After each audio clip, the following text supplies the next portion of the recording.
녹화는 제가 잠깐 하도록 하겠습니다. 강의 시작해보도록 하겠습니다. 반갑습니다.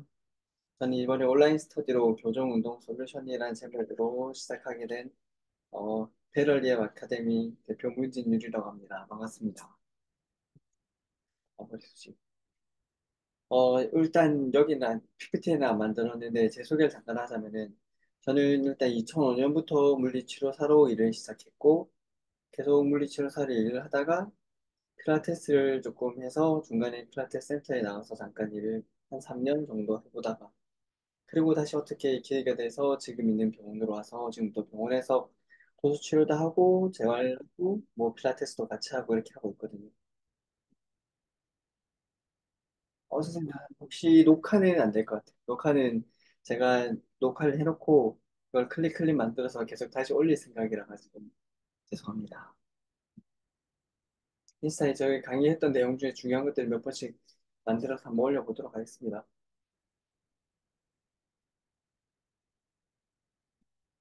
지금까지 일하시는 분들도 좀 계시네요. 일단 진행을 하면 어쨌든 저는 그렇게 해서 물리치료사 하면서 필라테스 강사도 조금 해보고 네, 해보니까 물리치료사로서 그냥 도수만 하는 것도 나쁘지는 않은데 그렇게 하는 것보다는 도수 치료는 대부분 패시브로 하는 것들이 많잖아요. 환자는 가만히 있고 치료사가 해주는 거. 근데 그거에다가 재활 운동 같은 걸 더해주는 게 교정 운동, 재활 운동들을 해주는 게 이 환자가 훨씬 더 빨리 호전될 수도 있고 그래도 호전된 상태가 더 오래 유지되고 한다라고 생각해서 계속해서 운동을 하거든요. 네, 그런 관점에서 봤을 때는 교정 운동 솔루션 이게 큰 관절, 고관절, 어깨 관절, 제일 큰 관절에 대해서 얘기해 주는 거라서 되게 내용이 좋은 것 같습니다. 일단 시작해 보겠습니다. 하면은 책에는 챕터들이 여러 가지가 있는데 챕터 파트 1, 파트 2, 파트 3가 있고 파트 1에 챕터 1, 2, 파트 2에 챕터 1, 3, 4, 5, 파트 3 이렇게 있는데 아마 파트 1을 오늘 하게 되고 그 다음번에 파트 2를 한 번에 할 수 있으면은 한 시간 안에 끝낼 수 있으면 끝내보고 안 되면은 이거를 두 번 정도에 나눠서 또 얘네들도 아마 두 번에서 세 번 정도 나눠서 해야 하는데 그래서 한 네다섯 번 정도의 계속해서 진행이 될 것 같아요. 이, 그 온라인 스터디 같은 경우에는 한 달에 한 번 내지 두 번 해서 저희 채널을 통해서 그때그때 공지 드리도록 하겠습니다. 일단 파트 1 움직임 소개, 기능적 요소들 챕터가 두 개 있거든요. 기능적 움직임 체계랑 움직임 발달 두 개 있는데 일단 먼저 기능적 움직임 체계. 우리가 이게 대해서 처음에 알아야 될 게 이게 조금 저도 처음에 스터디를 준비하면서 이 내용을 할까 말까 고민을 했거든요. 대부분 책 제라피 이론적인 것들, 정말 재미없는 것들이 있잖아요. 근데 책의 내용 전체적으로 다 이해하려면은 꼭 필요하다 싶어가지고 준비해봤습니다. 한번 같이 얘기했으면 좋겠습니다.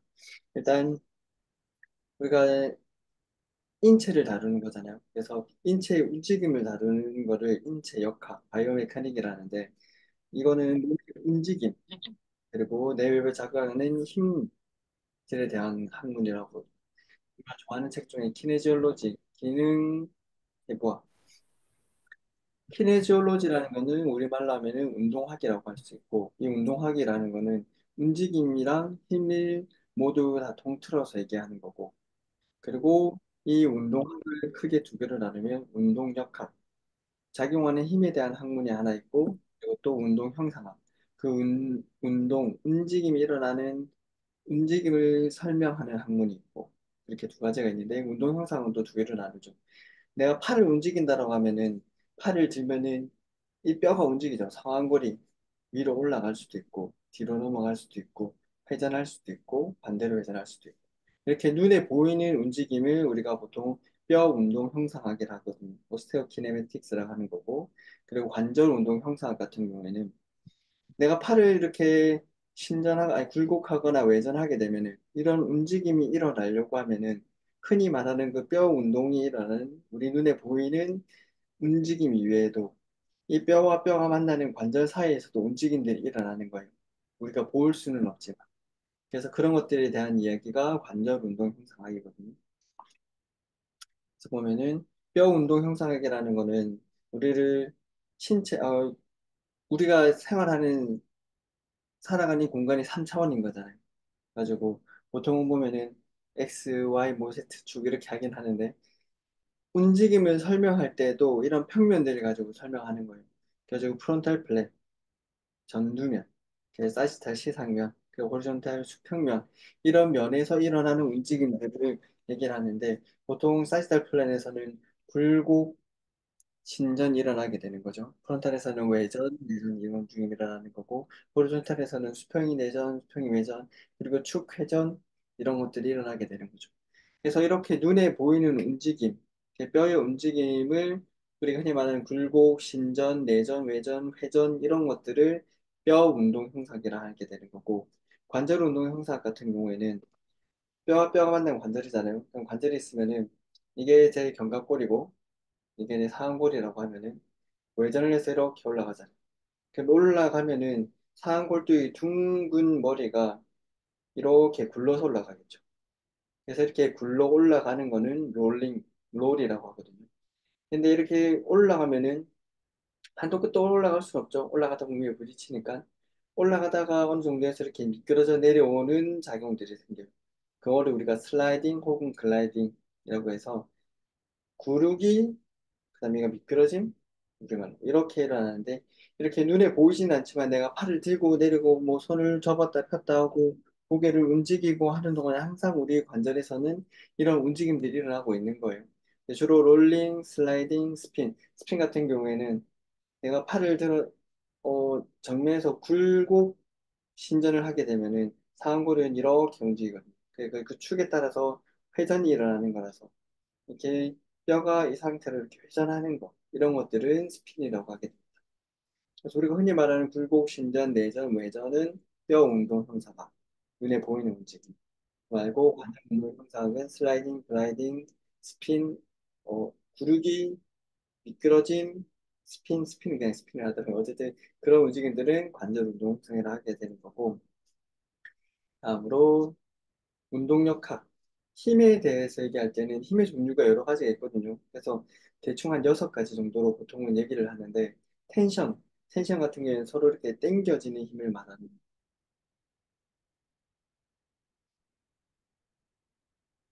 당겨지는 힘들을 텐션이라고 얘기를 하는 거고, 컴프레션은 압박, 눌러지는 힘을 말하는 거죠. 밴딩 같은 경우에는 이게 있으면 이렇게 꺾일 것 같아. 꾹꾹 꺾는 이런 힘을 밴딩이라는 거고, 쉐어 포스 같은 경우에는 얘를 이렇게 한쪽은 왼쪽으로 한쪽은 오른쪽으로 서로 반대 방향으로 작용하는 이게 텐션이나 컴프레션 같은 경우에는 그 축 방향에 따라서 당겨지고 눌러지는 거고 쉐어는 축의 수직으로 작용하는 힘들을 말하게 됩니다. 그다음에 토션 같은 경우에는 비틀림 이게 있으면은 한쪽은 이렇게 돌고 반대는 반대쪽으로 돌면서 이렇게 비틀어지는 걸 쥐어짜는 이런 운동들을 말하는 거고 컴바인은 이것저것들이 합쳐져 있는 걸 컴프레션 되면서 토션이 일어날 수도 있는 거고 텐션 되면서 컴프레션 되면서 밴딩이 일어날 수도 있는 거고 이런 것들 그래서 이런 것들이 기본적으로 우리가 움직임을 다룰 때 뼈 운동 형상화, 관절 운동 형상화, 운동 역학 이런 것들을 기본적인 개념들을 가지고 계시면 좋을 것 같습니다. 그다음에 고유 수용성 감각. 우리가 교정 운동이라는 거는 이 사람의 움직임 패턴이나 움직임 습관 같은 거를 바꾸고 싶은 거죠. 근데 그걸 바꾸려고 하면은 고유 수용성 감각이라는 걸 알아요. 고유 수용성 감각이 쉽게 생각하면 뭐냐면은 내가 눈으로 보지 않더라도 내 손이 주먹을 쥐었는지, 주먹을 폈는지, 팔꿈치를 폈는지, 팔꿈치를 굽혔는지를 알 수 있죠.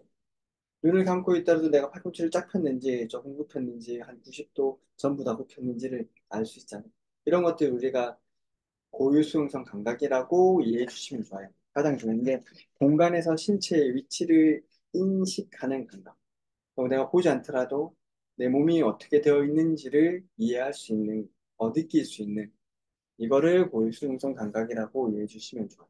고유수용성 감각 공부를 하다 보면은 항상 많이 나오는 게 머슬 스핀들, GTO. 그래서 얘네들이 가지는 기능에 대해서 얘기들을 많이 하는데 사실은 이런 기능들도 중요하기는 하지만 고유수용성 감각을 그런 기능으로 이해하면은 조금 이해가 어려워요.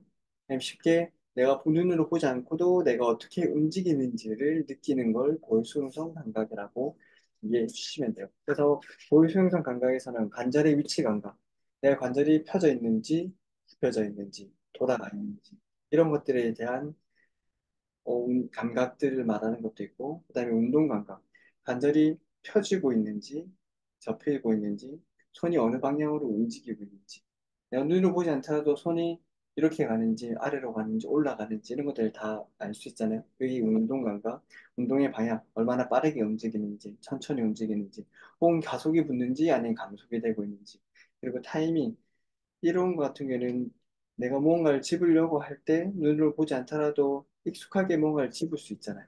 그러면 팔이 뻗어서 어느 정도 뻗었을 때 손가락이 굽혀야 한다, 뭐 이런 것들. 그런 타이밍에 대한 감각들을 느낄 수 있는 것도 고유승상 감각이고, 힘의 감각. 내가 무게를 든다고 했을 때 이게 가벼운 건지, 무거운 건지. 무게를 모르는데 한번 들어볼까 들을 때 이게 가볍네? 이게 무겁네? 하고 느끼는 것들도 다 고유수용성 감각인 거예요.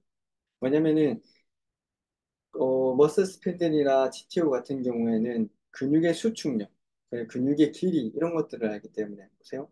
내가 팔꿈치가 펴져 있다라고 하면은 이두근은 늘어나 있는 거고 삼두근은 조금 짧아져 있겠죠. 만약에 굽히게 되면 이두근이 짧아지고 삼두근이 늘어나 있는 거겠죠. 이런 길이를 그 머슬 스핀들 지체오가 느끼고 있는 거죠. 그리고 수축할 때 머슬 스핀 얘가 얼마나 빨리 수축되는지, 혹은 또 얼마나 강한 힘으로 수축되는지, 무게를 들었을 때도 그 텐션이 얼마나 강하게 느껴지는지 이런 것들을 다 느낄 수 있는 거예요. 그래서 이게 고유수용성 감각이 되는 거예요. 이걸 조금 더 자세하게 알아보면은 근방추, 머슬 스핀들이라는 같은 경우에는 근방추도 그렇고 지치오도 그렇고 다 근육의 길이 변화를 감각하긴 하는데 근방추 같은 경우에는 근육이 늘어나는 걸 느끼는 거라 생각하시면 돼요. 근방추는 근육이 신장되면은 그때 흥분하는 그런 수용기인 거예요.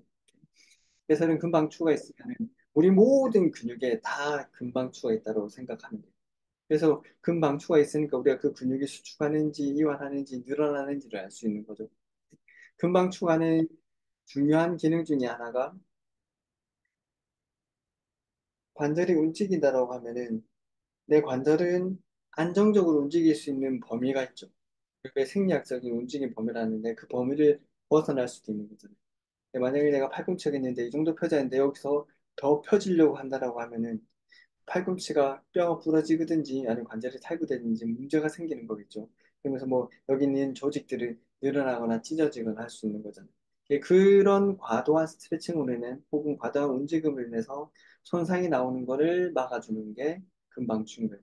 그래서 팔꿈치가 정상보다 더 넘어가려고 한다는 건데 이두근이 과하게 신장되고 있는 거죠.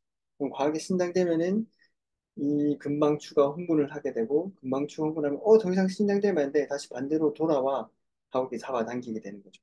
이거를 우리가 흔히 말하는 스트레치 리프렉스, 그러니까 신장 방사가 되는 거죠. 신장 방사는 너무 과하게 늘어났을 때 늘어나지 않고 적당 범위까지만 늘어날 수 있도록 만들어 주는 거죠. 이렇게. 그래서 근육이 너무 과하게 늘어날 때 금방추가 흥분하고 그 금방추가 척추로 가서 다시 돌아오면서 근육을 수축할 수 있도록 만드는 게 신장망사.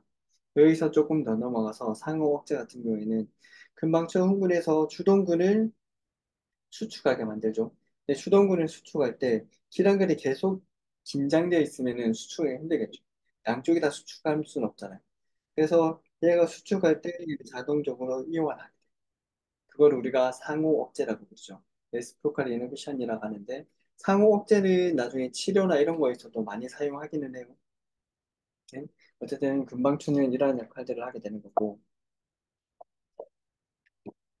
GTO 골직원 기관 같은 경우에는 근육이 아니라 힘줄에 붙어 있는 거죠. 머슬 스핀들은 근섬유 내에 존재하는 거고 그래서 근섬유가 늘어나는 거를 인지하는 거죠. 골직원 같은 경우에는 텐던에 있는 거예요. 텐던에 장력이 들어오는 거를 인지를 하게 돼요. 그래서 골직원 같은 경우에는 근육이 늘어날 때가 있나 근육이 수축할 때 그 자극을 받아들인다라고 생각하시면 돼요. 그래서 얘 같은 경우에는 과도하게 수축해서 뭐 문제가 생길 것 같을 때 그런 손상이 생기지 않도록 해주는 역할들을 하게 돼요. 그거를 우리가 자가 억제라고 하는데 근육이 과도하게 수축하게 되면은 근육 끝에 달려있는 힘줄이 텐션이 생기겠죠. 그래서 그 힘줄이 텐션이 있으니까 그 텐션을 받아서 뼈를 당겨와서 움직임을 만들어낼 수 있는 거죠. 그런데 이 수축이 너무 과하게 되면은 과하게 수축하면서 근육이 끊어지거나 손상이 올 수 있단 말이에요. 그런 것들을 방지해 주는 게 GTO죠. 근육이 과도하게 수축돼서 수축해서 힘줄에 텐션이 가게 되면은 GTO가 흥분하게 되고 GTO는 이렇게 올라왔다가 다시 내려가면서 주동근이나 협력근을 이완시키는 작용을 해야 하게 돼요. 그리고 우리가 자가 억제라고 하죠. 자기 스스로 자기 근육을 억제하는 거라서 자가 억제이죠. 그리고 또한 GTO가 하는 중요한 역할 중에 하나가 자세 안정성. 내가 바닥에 누워서 중력에 대항하지 않는 이상, 중력이 없어지지 않는 이상은 앉아 있거나 서 있거나 하려면은 우리 몸은 항상 중력에 대항해서 내 몸을 세우고 있다는 거잖아. 중력에 대항해서 내 몸을 세우고 있다라는 거는 결국에는 근육들이 계속 긴장을 하고 있다라는 거예요. 그런 근육들의 긴장이 GTO가 느끼는 거죠. 내가 얼마나 긴장하고 있는 건지.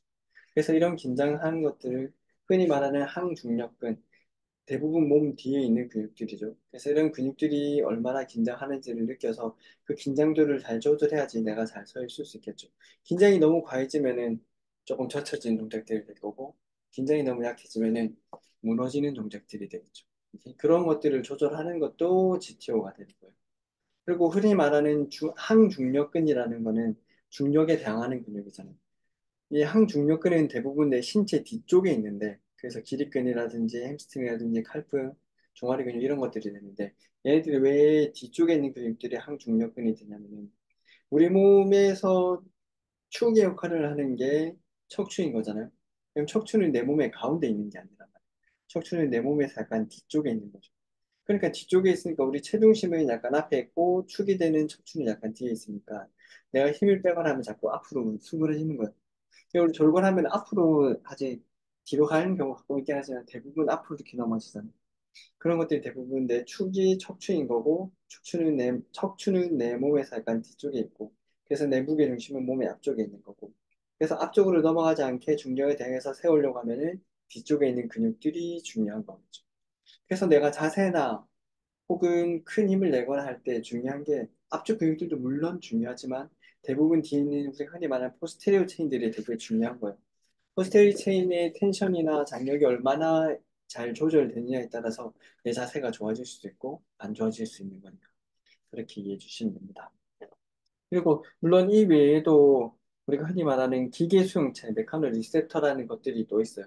그런 것들은 관절에 있어서 관절의 움직임이나 관절의 신장 뭐 이런 것들을 느끼는 것들 그런 것들도 고유 수용성 감각에 다 역할들을 하는 거예요. 오! 이제 보니까 못하다 얘기했네. 죄송합니다. 이게 교호가 아니라 고유 수용성이죠.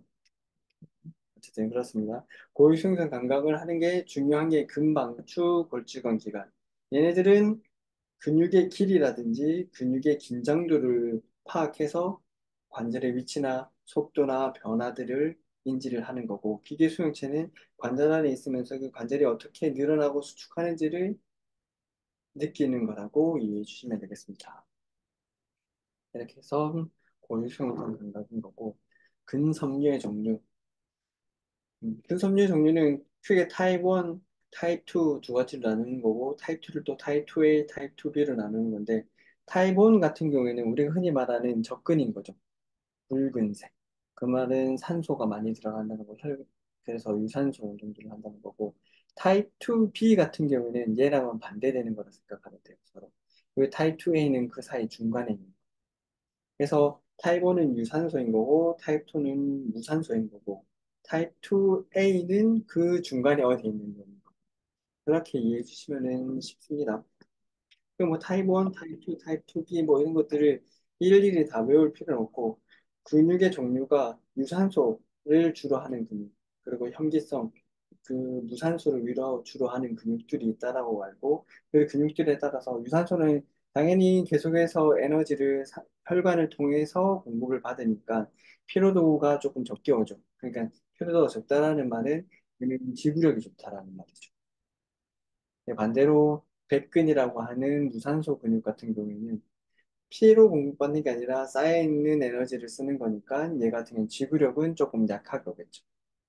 대신 이제 큰 파워를 내기 좋은 그런 근육들이 되는 거고 지구력이 강한 것들은 주로 섬유가 조금 작고 좀 무산소 하는 애들은 에너지원들을 근육 자체에 많이 채워놔야 하잖아. 그러니까 사이즈들이 좀 큰 경우들이 많은 거죠. 그리고 작은 근육들일수록 고유승선 감각을 더 많이 담당을 해요. 그러면은 GTO나 골직근 기관들이 골직근 기관, 머슬 스핀들이나 GTO가 더 많이 분포하고 있다는 뜻이겠죠.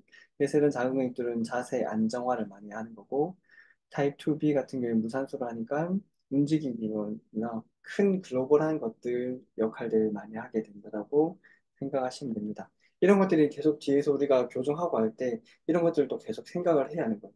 물론 타입 1이니 타입 2니 하진 않지만 이런 유산소에서 자세한 역할을 하고 보이승선 감각이 좋은 것들 이런 것들을 어떻게 우리가 훈련시킬 건지 또 반대로 무산소를 하고 주로 교정에서는 타입1이 더 많이 중요하기는 해요. 이런 것들을 계속해서 또 더 얘기해 보도록 합시다. 근수축의 종류. 근육을 수축한다라는 거는 세 가지로 나누죠. 등척성 수축이니, 구심성이니, 원심성이니. 보통 우리가 흔히 생각하는 게 구심성이에요. 그래서 물건을 들고 내 쪽으로 가져오고, 물건을 들고 내 쪽으로 당겨오고, 밀어오는 것도 또 구심성이기는 해요. 그래서 이런 구심성 수축 같은 경우에는 또 속도를 늘리는 거라고. 그냥 가속도, 속도를 빨리 하는. 물건을 가져온다는 거는 정지되어 있는 물질. 여기 있으면은 얘가 정지되어 있는 거예요. 얘를 잡아서 당겨오니까 이 물건의 속도가 빨라지는 거죠. 정지되어 있던 속도가 생기는 게 가속 운동을 하는 거고, 원심력수축 같은 경우에는 들고 있다가 얘를 내려놓을 거예요.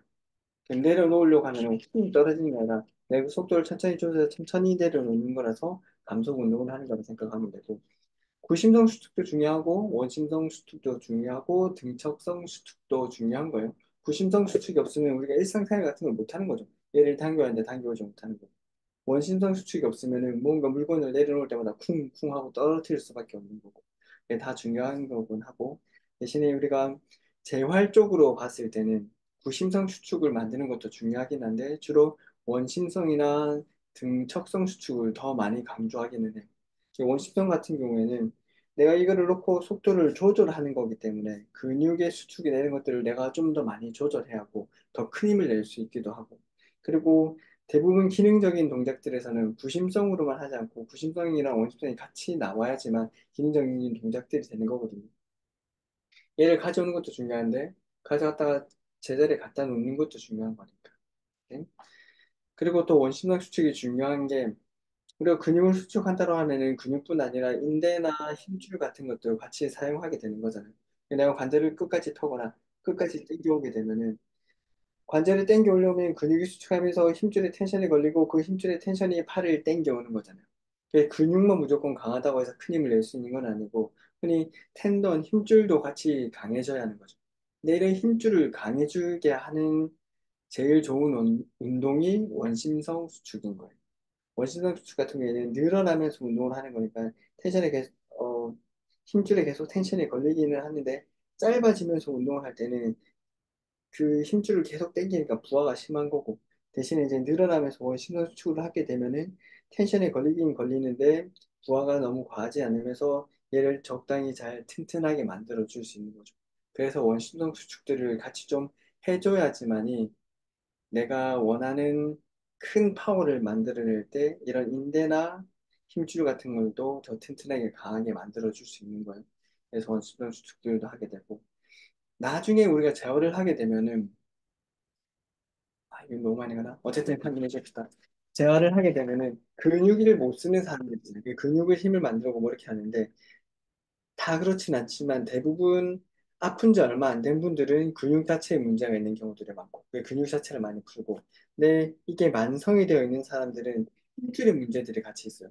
근육이랑 힘줄이 만나는 그 부위 그런 것들이 문제가 많이 생기면 그걸 건병증이라는 질환들이 생기는 이런 건병증들이 있으면은 근육만 풀어가지고 될 일이 아니고 근육만 강화시키면 될 일이 아니고 이 힘줄에 대한 대안이 들어가야 하는 거고 그때 주로 원심성으로 운동을 많이 시키게 되는 거예요. 그래서 이런 힘들 중에 하나가 그리고 마지막으로 등척성 수축이라는 거는 내가 이렇게 해서 손목을 숙이게 되면은 얘는 짧아지는 거고 얘는 늘어나는 거죠. 그래서 구심성 수축이 되는 거고 만약에 물건을 들고 내려온다면 얘가 원심성 수축이 되는 거고 그런데 움직이지 않고도 힘은 줄 수 있죠.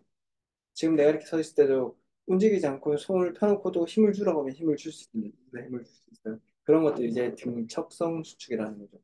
등척이라는 거는 등은 똑같다는 거고 척은 길이를 말하는 거죠. 길이가 변하지 않고 힘을 주는 게 등척성 수축인데 등척성 수축을 우리가 재활에서 많이 쓰는 이유가 뭐냐면 통증이 있었고 뭔가 문제가 있었던 사람들 같은 경우는 움직임을 만들기가 힘들어지는 경우들이 많아요. 부심성 물론이고 원심성도 잘 안 되고. 그러면은 그런 사람들은 등척성에서 그 힘주는 연습부터 먼저 시키는 거죠. 등척성 수축을 할 때는 만약 이 사람이 가동 범위가 이 정도라면 여기에서도 해보고 여기서도 해보고 여기서도 해보고 각 가동 범위에서 멈춰서 힘주는 연습들을 시키는 거예요. 너무 재미없고 싫은 운동이기는 하지만 이런 것도 우리가 재활 초기에는 조금 시키게 됩니다. 그 등척성 수축을 하는 제일 큰 이유는 뭐냐면은 관절이라는 거는 움직이려고 한다면은 아까처럼 어깨요. 이게 견갑골이고 상완골이면은 보통 볼앤 소켓이라죠. 이 소켓 안에서 볼이 이렇게 움직여야 하는데 내가 팔을 움직일 때 얘가 가운데 잘 있어야 한단 말이에요. 이렇게 무언가가 공간에서 가운데 잘 있으려고 하면은 한 놈만 힘을 줘서는 되겠어요? 당연히 안 되겠죠. 한 놈만 힘을 주면 한쪽으로 끌려가는 거죠. 양쪽이 다 같이 힘을 줘야지 가만히 있을 수 있는 거란 말이에요. 우리가 안정성이라는 얘기들을 많이 하는데 안정성을 얘기할 때 동시 수축, 코 컨트랙션 이런 것들을 많이 얘기하는 게 관절이 안정적이려고 하면은 제자리에 가만히 있으려고 하면은 한쪽에서만 당겨서 되는 게 아니라 여러 방향에서 서로 반대 방향에서 같이 똑같은 힘으로 잘 당겨줘야지 제자리에 있을 수 있는 거예요. 오케이? 그런 것들을 만드는 게 등척성 수축인 거죠.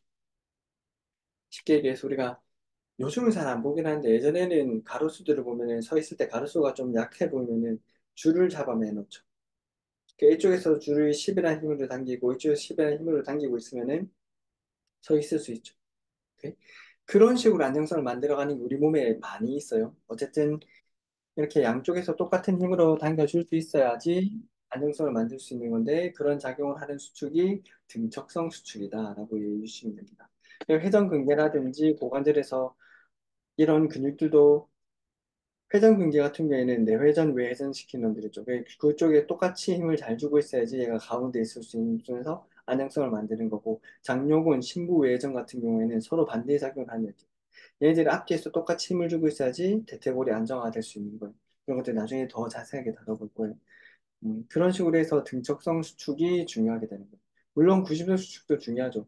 근데 대부분 제어를 하게 되면은 등척성을 먼저 좀 하고, 그다음에 구심성도 하고, 원심성도 하고, 마지막에 이런 것들이 다 되면 구심성을 더 많이 하고, 이런 식으로 진행이 된다라고 이해해 주시면 됩니다. 로컬 머슬과 글로벌 머슬. 이게 약간 옛날식으로 근육을 나누는 거예요. 약간 고전 같은 거예요. 근데 이거를 얘는 로컬이니까 이런 기능만, 얘는 글로벌이니까 이런 기능만 이라고 하지는 않고, 로컬은 대충 이런 근육, 이런 기능들이 더 주가 되는 거고, 글로벌은 대충 이런 기능들이 더 주가 되는 거다. 뭐 이런 식으로 이해해 주시면 됩니다. 그래서 로컬 근육 같은 경우에는 심부에 있는 거죠. 그래서 관절에 가까이, 이 가까이라는 거는 그 깊이감이 바깥쪽에 있는 거는 멀리 있는 거고 관절 가까이 있는 거는 깊이 들어있는 거고. 근데 그래서 심부 근육이라고 하고 주로 하는 역할이 관절의 안정성을 만드는 역할을 하는 거죠. 이 로컬 근육들의 특징이 뭐냐면 비방향성, 방향이 없다라는 거예요. 우리가 회전근개를 할 때 회전근개는 내회전 근육, 외회전 근육이라고 작용을 이해를 하잖아요. 물론 얘네들이 내회전할 때 작용하고 외회전할 때 작용하기는 하지만 그 외에도 내가 굴곡을 할 때, 외전을 할 때, 신전을 할 때, 내회전을 할 때, 외회전을 할 때 얘네들은 항상 다 작용을 해요. 오케이? 그래서 내가 굴곡을 하거나 혹은 외전을 하는 동안에도 회전근개들을 앞쪽 뒤쪽에서 관절을 딱 잡아서 상안골두가 앞이나 뒤로 밀리지 않도록 계속 역할을 해줍니다. 그래서 재활 초기에는 내회전이 안 되면은 내회전을 외회전이 안 되면 외회전을 해서 이 회전근개 기능을 살려주기는 하지만 그 재활이 올라갈수록 내가 다른 뭐 푸시업을 하든지 아니면 kettlebell 뭐 프레스를 하든지 이런 모든 동작에서 다 회전근개는 활성화된다라고 이해해 주시면 좋아요. 비방향성이라는 게 내가 굴곡할 때만, 외전할 때만, 신전할 때만 작용하는 게 아니라 굴곡이든 신전이든 외전이든 다 작용을 한다라고 이해를 해주시면 됩니다. 그리고 앞 대먹임 기전이라고 하죠. 이런 로컬 근육대의 특징이 뭐냐면 안정성을 만드는 거니까 내가 움직임을 해야겠어. 혹은 내가 무언가를 들어야겠어라고 하면은 이미 이거를 여러 번 해본 작용이잖아. 내가 팔을 많이 들어보거나 뭐 덤벨을 많이 들어봤으면은 이 무게는 이 정도니까 내가 이 정도로 먼저 힘을 줘야 한다라는 걸 알고 있단 말이야. 그게 피드 포워드인 거예요. 내가 물건을 들기 전에 혹은 움직임을 가져가기 전에 먼저 미리 수축하는 거. 그 유명한 거 있죠? 내가 팔을 들려고 하면은 팔을 들잖아요. 그럼 근전도를 쫙 몸에 꼽아놓고 팔을 들어보면은 가장 먼저 수축하는 근육은 뭐다? 복행근인 거죠. 팔을 드는 삼각근이 이런 애들이 뭐 회전근개 이런 애들이 아니라 복행근이 먼저 수축해요. 그래서 제일 근위 부에서 먼저 안정성을 만들고 그 안정성 이후에 움직임이 만들어지는 거죠. 그걸 우리가 피드 포워드라고 하는 거예요. 그리고 반사적 억제 같은 경우에는 이 로컬 근육들이 억제되는 경우들이 많아요. 특히 뭐 통증이 있다라거나 문제가 있으면은 항상 얘네들이 먼저 억제가 돼요. 예, 글로벌 머슬들보다 로컬 머슬들이 먼저 억제가 되고 로컬 머슬들이 억제가 된다는 거는 관절이 불안정해진다는 거죠. 그럼 불안정해지면은 대신해서 글로벌 머슬들이 안정화를 만들기 위해서 과활성되는 게 많아요. 예, 대부분의 움직임에 문제가 생기면 이런 패턴들이 많아요. 통증이 있고 그래서 로컬 머슬들이 먼저 억제가 돼서 잘 못 쓰면은 것들이 과하게 수축하면서 문제들을 다시 만들고 그게 다시 또 돌아가서 통증을 만들고 로컬 머슬을 억제하고 과활성되고 이렇게 악순환이 되어지게 되는 겁니다. 글로벌 머슬 같은 경우에는 바깥쪽에 흔히 우리가 만져질 수 있고 눈에 잘 보이는 근육들, 큰 근육들이라 생각하면 되고 이런 근육들을 움직이를 만들죠. 그래서 뭐 물건을 든다거나 할 때 속에 있는 작은 근육은 안정성을 만드는 거면은 얘는 드는 파워를 만드는 거죠. 그래서 이렇게 보면은 로컬 근육들은 약간 타입 1 머슬들이 많은 거고 파이버들이 많은 거고 글로벌은 타입 2 파이버들이 많은 거고 그렇게 해주시면 되고 글로벌 머슬은 당연히 방향성이 있죠. 내가 굴곡을 한다라고 하면은 굴곡하는 얘네들은 주동근들은 긴장을 하게 되는 거고 반대로 기랑근들은 이완을 하게 되는 거죠. 그래서 방향성을 가지고 수축하는 애들입니다. 그리고 로컬 근육이 억제되면 얘네들이 과활성되는 거예요. 이 옆에 보면 표가 나와 있잖아요. 근데 표가 있다고 해서 이 표가 100% 이대로라고 이해는 안 하셔도 되고 주로 얘네들이 안정성을 먼저 만드는 거고 얘네들이 운동을 만드는 거다. 이런 식으로 이해해 주시는데 뭐 나중에 보면은 숄더 같은 경우에는 바이셉스 같은 경우에도 운동을 큰 힘을 만드는 애인데 안정성으로 들어와 있기도 한단 말이에요. 그리고 숄더에서도 뭐 회전근개랑 바이셉스만 안정성으로 들어와 있고 나머지는 다 가동성으로 들어가 있어요. 네, 보면은 여기에서 말하는 숄더는 거의 GH 위주로 말을 하는 거라서 그렇고 GH 말고 견갑골로 가면은 승모근이라든지 등형근 이런 것들 다 안정화 근육이 될 수 있겠죠. 그래서 이 표가 100%라고 이렇게 하는 게 아니라 대략적으로 이런 식으로 작용을 한다까지로만 이해해 주시는 게 좋습니다. 시간이 여기서 하나만 할게요. 우리가 흔히 보면 숄더에서는 얘네 네 개는 회전근개죠. 로테이터 커프. 근데 얘네들은 안정화 근육이 아닌데 바이셉스도 안정화 근육, 로컬 근육이 들어가 있어요. 왜냐면 바이셉스 같은 경우에는 우리가 회전 근개는 어깨 안정성에서 중요한 이유가 뭐냐면 회전 근개가 이 상완 골두를 다 싸고 있다고 이해해 주면 돼요. 그래서 상완 골두 앞으로나 뒤로나 밀리지 않게 만들어 주는데 이 회전 근개가 비어 있는 부위가 있어요. 그 우리가 로테이트 커프 인터벌에서 회전 근개 간극 비어있는 부분이 있는데 그 비어있는 부분이 있으면 상완골이 움직이는 동안 그 비어있는 부분을 앞쪽으로 밀려 나오기가 좋겠죠.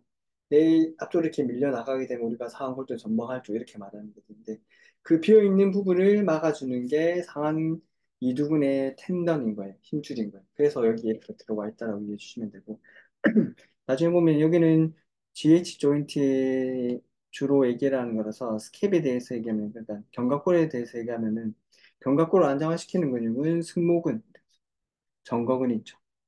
승모근, ром보이드, 능형근, 그다음에 이 정도 이런 애들도 다 견갑골에 안정화 근육으로 들어갈 수 있겠죠. 이 정도를 이해해 주시면 좋겠고. 그다음에 주동근, 기랑근, 협력근, 안정화근. 너무 기본적인 내용이긴 하지만 짚고 넘어갑시다. 주동근 같은 경우에는 움직임을 일으키는 거죠. 그래서 내가 팔꿈치를 굴곡한다고 하면은 이두근이 주동근이 되는 거고 그것과 반대되는 근육을 하는 게 기랑근. 기랑근 같은 경우에는 삼두근이 되는 거겠죠. 내가 수축하는 동안에 주동근 수축하면 기랑근이 이완해야 하는 거고 다시 기랑근이 수축하면 주동근은 이완해야 되는 거고. 오케이? 이런 것들이고 이게 우리가 흔히 말하는 상호 억제인 거고, 나중에 이런 걸 가지고 또 가동성을 만들거나 안정성을 만들 때도 사용하게 되거든요. 그리고 롬바드 패러독스라는 게 있어요. 이거는 거의 다관절 근육, 긴 근육들에서 나오는 건데, 고관절을 예를 들어서 보면은, 만약에 100m 달리기 하는 선수가 스타트 하려고 준비하고 있을 때는 어떻게 돼요? 구부리겠죠. 고관절도 굴곡하고 있는 거고, 무릎도 굴곡하고 있는 거고. 그러면 탕 하면은 앞으로 팍 밀고 나가야 되잖아요. 그때 되면 고관절을 신전하고, 무릎도 신전하게 되는 거죠. 오케이? 그렇게 밀고 나가려고 하면은, 일단 고관절을 신전하는 근육은 주동근이 둔근이랑 햄스트링이죠. 둔근은 담가드는 거 빼고 햄스트링. 햄스트링 같은 경우에는 고관절에서는 얘를 신전하는 근육이니까 짧아지겠죠. 그런데 무릎을 또 신전해야 하잖아요. 근데 햄스트링 같은 경우에는 무릎을 굴곡시키는 애니까 무릎에서는 늘어나야 해요. 네? 그래서 고관절에서는 짧아지는데 무릎에서는 또 늘어나게 돼요. 이게 똑같은 근육인데 똑같은 동시에 작용을 하는데 한쪽에서는 늘어나고 한쪽에는 줄어들게 돼요. 이게 조금 복잡할 수 있는데 나중에 가면은 우리가 뭐 수동불충분, 능동불충분을 하잖아요. 근육의 길이가 무조건 끝까지 짧아질 수는 없죠. 이 정도 길이면 짧아질 수 있는 정도가 있는 거예요. 그것보다 더 많이 짧아질 수 없는 거를 능동불충분이라는 거고. 근육의 길이가 늘어나는 게 한없이 늘어날 수는 없죠. 그래서 늘어나다 더 이상 못 늘어나면은 수동불충분이라죠. 그래서 내가 다리를 팍 밀고 나가려고 하면은 고관절이 신전되면서 무릎이 신전돼야 하잖아요. 근데 햄스트링이 큰 힘을 내려고 하면은 여기서는 짧아지는데 더 이상 짧아질 수 없을 만큼 가면은 여기서 오히려 늘어나 주는 거예요. 그렇게 되면 얘는 짧아진 한쪽에서 늘어나면 그만큼 얘는 더 짧아질 수 있는 더 큰 힘을 낼 수 있겠죠. 그런 식으로 작용하게 되는 거예요.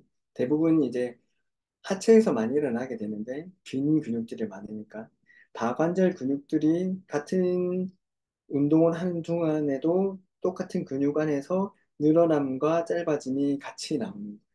이게 반대로 이제 렉터스 페미리스 대퇴직근 같은 경우에는 고관절에서 늘어나는 거고 무릎에서는 짧아지는 거죠.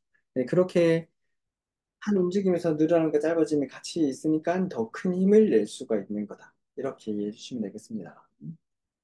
그리고 협력근 같은 경우에는 이런 주동근이 작용을 도와주는 거죠. 그래서 고관절 외전 같은 경우에는 중둔근이 주동근이 되는 거죠. 중둔근이 고관절을 외전시키는데 얘 말고 대퇴근막 장근 이런 애들도 같이 일을 하게 되죠. 그래서 대퇴근막 장근 같은 경우에는 협력근, 시너지스트가 되는 거죠. 근데 나중에 보면 알겠지만 윗몸에 뭔가 문제가 생기고 움직임에 문제가 생기면은 주동근보다 협력근이 더 과하게 써서 그런 경우들이 있어요. 그걸 우리가 협력근 지배, 시너지스트, 도미넌스 뭐 이런 식으로 얘기를 하는데 그런 것도 나중에 살펴볼 거예요. 그리고 이런 협력근이나 주동근 그리고 주동근과 기랑근 사이에 밸런스라고 해야 하나? 그런 조절의 문제가 움직임 문제를 만드는 경우들이 되게 많아요.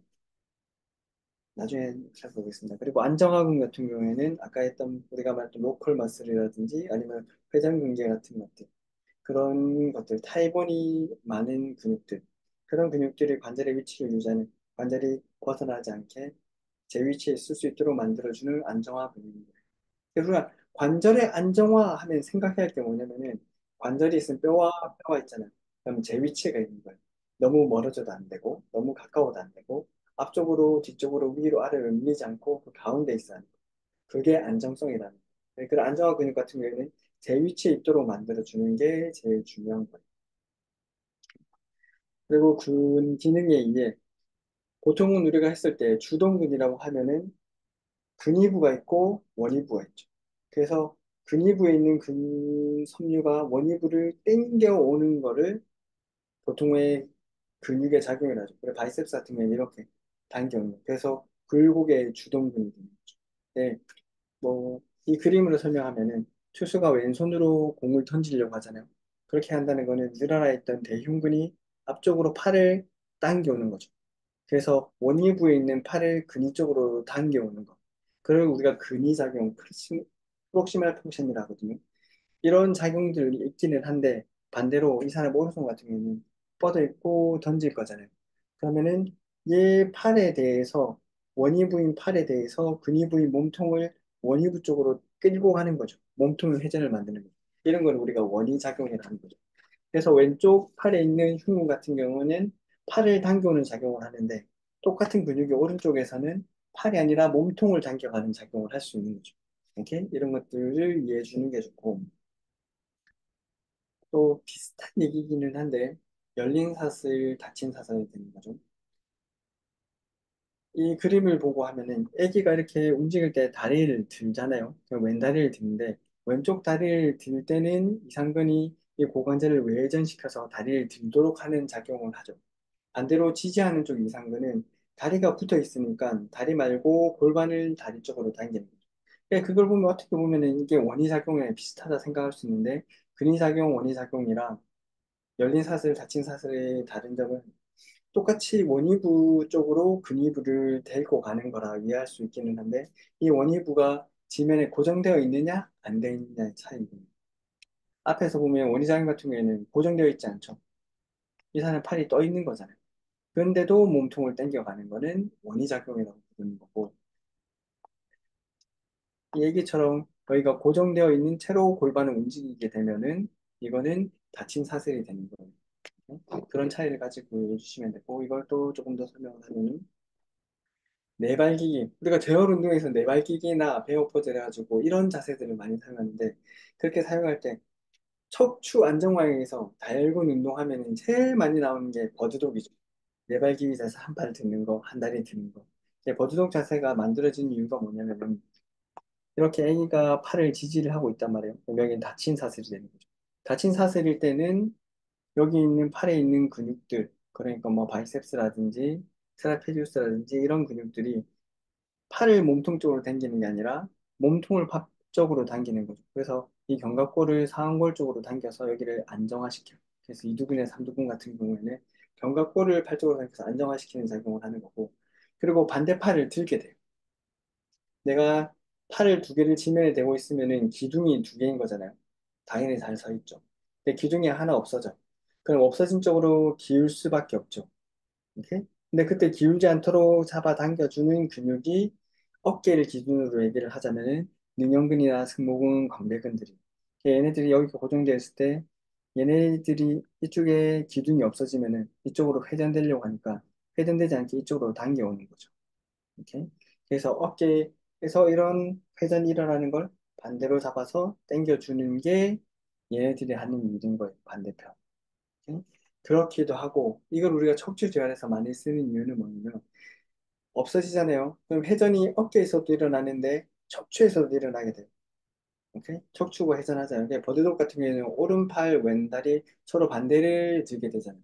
그래서 만약에 내가 오른팔을 들게 되고 왼다리를 들게 되면은 체가는 위쪽은 오른쪽이 기울어지는 거고 골반이나 허리 쪽은 왼쪽이 기울어지게 되잖아요. 그럼 서로 이렇게 토전티, 비틀림이 만들어지는 건데 그때 이런 척추의 회전을 조절하는 게 뭐다?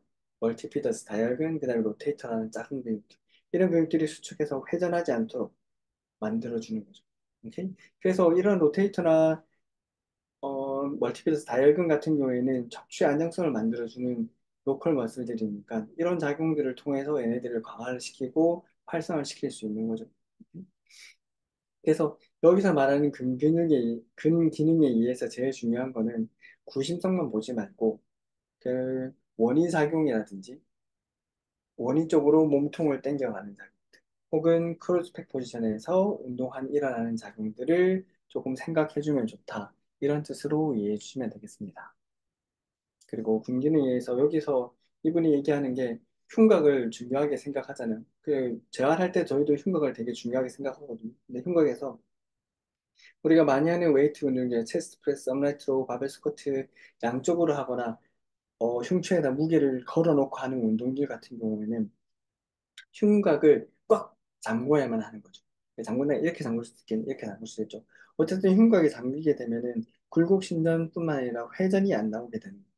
이런 흉곽의 잠김이 단기적으로는 내 퍼포먼스나 기능을 안 좋게 만들 수 있다라고 얘기를 해요. 그래서 흉곽의 가동성이 제한되면은 흉곽이 안 움직이는 만큼 경추나 요추에서 보상작용이 일어나기 쉽고 흉곽이 하는 제일 큰 역할 중에 하나가 또 호흡이잖아요. 흉곽이라는 게 우리 갈비뼈를 말하는 거죠. 갈비뼈가 흉추랑 갈비뼈인데 흉추랑 갈비뼈가 있으면은 갈비뼈 이렇게 들어 올려지고 벌어지면서 호흡이 들어오게 되고 얘네들이 내려오면서 호흡이 내쉬게 되는데 얘가 경직되어 있으면은 호흡이 좀 잘 안 되고 그 호흡이 안 되면은 위쪽으로만 당기는 부호흡근들 흉쇄유두근, 사각근, 소흉근 이런 애들만 많이 쓰게 되는 거죠. 오케이? 근데 많이 들어봤죠? 흉쇄유두근, 사각근, 소흉근 목 어깨 문제 있으면 항상 짧아지거나 단축되기 좋은 근. 그래서 얘네들 흉쇄유두근, 사각근, 소흉근이 단축되어 있으면은 원인이 여러 가지일 수 있겠지만 이런 흉곽의 문제 때문에 호흡에 문제가 발생하고 그 호흡의 문제가 이런 근육들을 과활성시킬 수도 있다. 이런 식으로 이해해 주시면 좋겠습니다.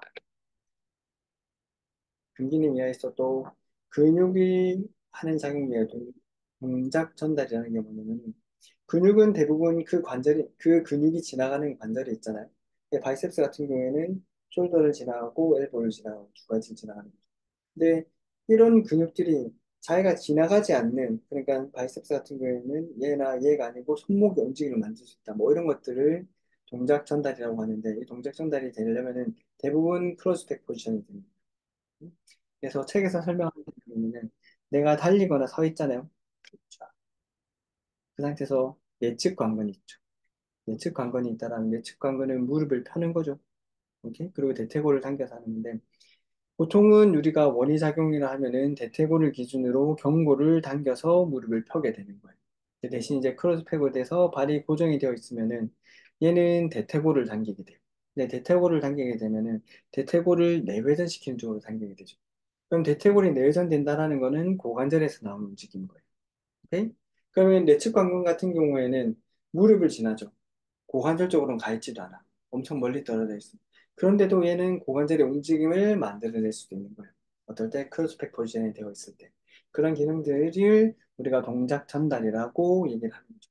동작은 여기서 일어나지만 이쪽에서 움직임을 만들어내는 거라서 동작을 전달한다. 동작 전달이 되는 거예요. 그리고 근육들의 기능에서 또 큰 근육들 같은 경우에는 섬유가 방향이 여러 가지가 되잖아요. 그래서 한 방향으로 있으면 무조건 한 방향으로 당길 텐데 얘가 애매하게 이쪽 방향으로 돼 있어. 그러면은 얘는 한 근육이지만 서로 반대작용, 기량작용을 할 수가 있어. 그래서 대흉 같은 경우 상부 섬유는 약간 위로 굴곡도 하고 근데 하부 섬유는 신전도 하게 되죠. 그 승분 같은 게 견갑골을 올리는 거고 하부 승모근을 내리는 거고 똑같은 승모근. 삼각근 같은 경우에는 굴곡이나 내전, 수평 내전 만드는데 후면은 신전이나 수평 외전을 만들게 되죠.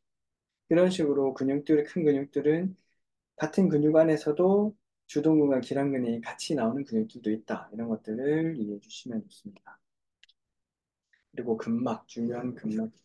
근막에 대해서 하긴 하는데 여기 책에 나오는 근막에 대한 거는 그렇게 양이 많지는 않아요. 그 근막에 대한 기본적인 것들만 조금 이해할 수 있고 흔히 우리가 하는 뭐 근막 경선 해부에서는 체인들, 트레인들 있잖아요. 그것에 대해서는 얘기는 하지 않고 좀 더 기본적인 기초적인 것들만 얘기한다라고 이해하시면 됩니다. 근막 같은 경우에는 예전에는 근육을 싸고 있는 막이라고만 생각을 했어요. 그래서 제가 처음 근막을 배울 때도 그런 식으로 이해를 하고 배웠었는데 최근 아니죠. 아무튼 요즘에는 그 근막을 수축성이 있다라고 얘기를 해요. 그냥 단순히 싸고 있는 막이 아니라 그 막이 움직일 수 있는 거죠. 수축해서 당기고 할 수 있는. 그래서 근막의 가장 중요한 기능이 텐션을 만드는 거예요. 텐션을 만들어가지고 이 텐세그리티라고 하는 게 있는데 긴장을 만드는 거예요. 밀고 당기면서 긴장을 만들어서 이런 거 보신 적 있죠? 구조가 있으면은 이 줄들은 텐션을 만드는 거죠. 이게 딱딱한 게 아니잖아요. 느슨느슨한데 밀고 당기는 거는 힘을 가지고 골격이 있죠. 이런 나무 토막 같은 이런 골격들을 안정성을 만들 수 있는 거예요. 오케이? 이거 처음 보셨을 때 다들 좀 신기하지 않았나요? 전 되게 신기했는데 이게 줄에 매달려 가지고 이 나무 토막들이 떠 있으니까 그리고 인터넷 찾아보면은 이렇게 줄에 매달려 있으면서 사람이 앉을 수 있을 정도로 튼튼하게 만들 정도가 됩니다. 그런 기능을 근막이 해주는 거예요. 우리가 구조가 튼튼하려고 하면은 받쳐주는 기둥, 그러니까 뼈대 같은 것들이 튼튼해야 한다라고 생각했잖아요. 근데 물론 그것도 중요하기는 한데 그거만큼 그 힘을 땡겨주는 근막이 안정성을 만드는데 엄청 큰 역할을 한다는 거죠. 이 중에서 이 줄을 하나만 끊는다고 생각을 해보세요. 그럼 당연히 이 안정성들이 완전 다 무너지는 거죠. 이런 구조적인 뼈대들이 그대로 다 있다 하더라도 이 근막 하나가 문제가 생기면은 다 무너질 수 있는 거예요. 그런 식으로 근막의 작용을 이해해 주시면 됩니다. 그러니까 이 근막이 인체 전체를 연결하는 건데 저쪽 끝에서 뭔가 하나 문제가 생겼어. 그래서 만약에 뭐 발 쪽에 있는 근막에 문제가 생기면 결국 그게 우리 신체 전체에 영향을 미칠 수 있는 게 여기서도 이런 근막 줄이 여러 가지 있잖아요. 줄 중에 하나만 끊어져도 다 무너지겠죠. 오케이? 그런 식으로 근막의 기능 작용을 이해해 주시면 됩니다. 네, 근막은 여기서 책에 설명하는 근막은 단일 근막을 단일 근막을 해야 되나? 아무튼 이름이 있는 근막 큰 것들 네 가지를 설명하거든요. 그중에 중요한 게 흉묘 근막, 소라코lum바 파시아인데 얘 같은 경우에는 흉곽 골반 통구조 우리가 흔히 말하는 코 있는 부분 네, 몸통이라고 얘기는 하는데 몸통 같은 경우에는 복강이랑 흉곽을 같이 얘기하는 거니까 복부 쪽에 있는 복강만을 얘기할 때는 흉곽 골반 통구조 소라코lum바 캐니스터라고 하더라고요. 여기서는 TLC라고 해주고 아무튼 이게 있는데 우리가 몸의 구조를 보면은 골반은 좀 넓고 튼튼하게 돼 있죠. 근데 척추들을 보면은 흉추는 되게 튼튼하게 돼 있죠. 가리뼈들이 다 싸고 있으니까. 근데 요추는 이거 박 척추밖에 없는 거예요. 대신 이제 요추 안정성을 만들어 주려면은 이 싸고 있는 여기 요추가 있는 거죠. 요추가 있고 이렇게 싸고 있는 이 구조들 근육이랑 근막이 이 안정성을 만드는데 되게 중요한 거예요. 오케이? 근데 그 안정성을 만들 때 중요한 게 흉묘근막이나 복부근막 이런 근막들이 있음으로 해서 이 복강이 이대로 유지가 될 수 있는 거예요. 오케이? 어쨌든 하나만 설명하자면은 흉묘근막에서 중요한 게 척추 기립근이 얘랑 연결돼 있어 우측에. 아 척추 이거 아니에요. 죄송해요. 복행근으로 합시다. 중간층에 복행근이 있는데 뭐 척추 기립근이 있는 것도 중요하긴 한데 이해하기 쉽게 복행근이 연결돼 있어요. 복행근이 근막을 통해서 척추가 연결되어 있는 거고 그냥 복행근이 수축을 하게 되면은 이 근막을 당기게 되겠죠. 흉뇨근막을 당기게 되면은 흉뇨근막은 요추에 붙어 있는 거고 그 요추를 양옆에서 잡아당기는 힘이 만들어지는 거죠. 아까 얘기했듯이 척추가 서 있으면 양옆에서 잡아당기는 줄이 되어주는 거예요. 이게 복행근이나 이런 것들이 요추와 척추의 안정성을 만드는 게 이것뿐만은 아니기는 하지만 이런 작용을 통해서도 안정성을 만드는 거죠. 이렇게 양옆에서 잡아당기는 힘을 만들어서. 네? 그렇게 하면서 척추를 안정화시키는 거고 안정화시키면다는 말은 체갈의 안정성을 만드는 거고 회전성 조절하고 이 체갈이 안정적이어야지 어깨와 고관절이 지지대가 제공이 되고 팔을 들 때도 복근이 제일 먼저 수축한다는 게 여기가 안정이 되어 있어야지 팔을 숙이기가 좋은 거죠. 이거를 제가 잘 설명하는 게 내가 바닥이 발에 딱 잘 고정된 채로 무언가를 밀면은 밀기가 좋아요. 근데 얼음 같은 위에서 발이 미끄러운 데서 무언가를 밀려고 하면 잘 안 밀리잖아요. 뭘 결국에 힘을 낸다고 하는 거는 작용 과정에서 어딘가 고정된 지점이 있어야지 그 고정된 지점을 밀면서 힘을 쓰기가 좋은 거예요. 근데 그게 우리 신체 전체를 했을 때는 발이 지면에 얼마나 잘 붙어 있느냐에 따라 다를 수 있는 거고 우리 몸 안에서는 그런 고정된 지지대가 코어들이 해주는 거죠. 몸통이. 흔히 말하는 코어 이 부분들이. 여기가 먼저 안정화가 되어야지 내가 팔에 힘을 쓰기가 좋은 거예요. 그래서 코어의 기능을 테스트할 때 복근에 힘을 없는 채로 뭐 SLR 테스트를 예를 들면은 내가 이 사람이 누워있는 채로 다리를 들어보래요. 그런 드는 느낌이랑 복근의 수축을 할 수 있도록 뭐 잡고 당긴다든지 아무튼 복근의 수축을 만들어 놓고 SLR을 또 시켰을 때 느낌이 달라지는지 보는 거예요. 코어가 잘 안 잡혀 있는 사람들은 억지로 코어를 만들어 놓고 다리를 움직이면 움직임이 훨씬 편해진다라고 느끼는 경우들이 많거든요. 이게 코어가 있어야지 다리가 더 잘 쓸 수 있다라는 거예요. 그러니까 우리가 코어 운동하나 복근 운동을 할 때 레그라이저 이런 거 하는 게 다리를 움직이는데 코어 운동이 된다는 것들이 그런 작용들이라고 이해해 주시면 되겠습니다. 그리고 흉노근막이랑 비슷하게 복부 근막, 예전에는 복부 건막이라 했던 약간 텐던처럼 생겨서 어쨌든 복부 근막 같은 경우에는 앞쪽에서 흉노근막이랑 비슷한 역할들을 해줘. 내 몸이 있으면은 뒤쪽에 척추가 있잖아요. 그래서 근육에 뭔가 붙을 수 있는 공간들이 있는 거, 구조들이 있는 건데 앞쪽에는 아무것도 없죠. 그러니까 그런 구조들을 대신해서 해주는 게 복부 근막이라 생각하면 되고, 그래서 복부 근육들의 부착점을 제공하는 제일 중요한 거고, 예, 부착점이 된다는 거는 복부 근육들이 힘을 잘 쓸 수 있도록, 그래서 안정성을 잘 만들 수 있도록 해주는 역할을 한다라고 이해해 주시면 됩니다. 그러니까 결국 이 복부 쪽에 안정성을 만드는 거니까 이게 체간의 안정성, 어깨, 골반의 안정성을 같이 만들 수 있는 거죠. 특히 골반 같은 경우에는 복행근이라든지 복직근 이런 애들이 복직근, 복행근이라든지 복사근들 골반의 기울기라든지 토션이라든지 이런 것들을 조절하는 애들이니까 골반 안정성을 만드는데 중요한 작용들을 하게 되는 거고 지금 들어오시고 진짜. 그리고 대퇴근막, 족저근막. 대퇴근막은 우리가 흔히 말하는 장경인대를 말하는 거예요. 허벅지 옆쪽에 튼튼한 인대. 이런 인대 같은 거를 근막으로 보는 거죠. 이게 대퇴근막이라는데 이 대퇴근막 같은 경우에는 대둔근이랑 대퇴근막 장관이 붙어 있고 밑에는 뼈 쪽에 와서 붙어 있는 거죠. 이 근막의 제일 중요한 기능은 한 다리로 서 있으면은 내가 무릎에서 고관절까지 얘가 연결돼 있는 거지. 그래서 옆쪽에서 탱탱한 줄이 되어서 안정성을 만들어주는. 이거는 약간 양쪽에 당긴 줄에 한쪽에서 당기는 줄 정도로 이해해 주시면 더 좋기는 해요. 한 다리로 선다라는 거는 내가 다리가 양쪽에 있으면 즉 기둥이 하나 없는 거잖아. 그럼 당연히 몸은 없는 쪽으로 기울려고 하는 거고 기울지 않게 반대쪽으로 갔는데 그때 이렇게 당김 줄이 되어주는 게 대퇴근막 장근, 대퇴근막 장경인대라고 이해해 주시면 되겠습니다. 그리고 척추근막은 유명하니까 다 알겠죠? 발바닥에 있는 건데 전골에서부터 발가락으로 이렇게 딱 다 뻗어 있는 근육이고 얘가 있어야지 아치가 만들어지면서 발의 안정성이 있고 충격 흡수도 되고 얘가 무너지기 시작하면 이런저런 여러 가지 문제들이 생길 수 있는 거죠. 음? 근막 같은 경우는 여기서 말하는 게 되게 내용이 조금 작아서 다음에 혹시나 기회가 된다면 근막 경전해보고 이런 것도 스터디 한번 해볼 수 있으면 좋겠습니다. 생각보다 길어지네. 빨리 해보겠습니다. 챕터 2, 움직임의 발달.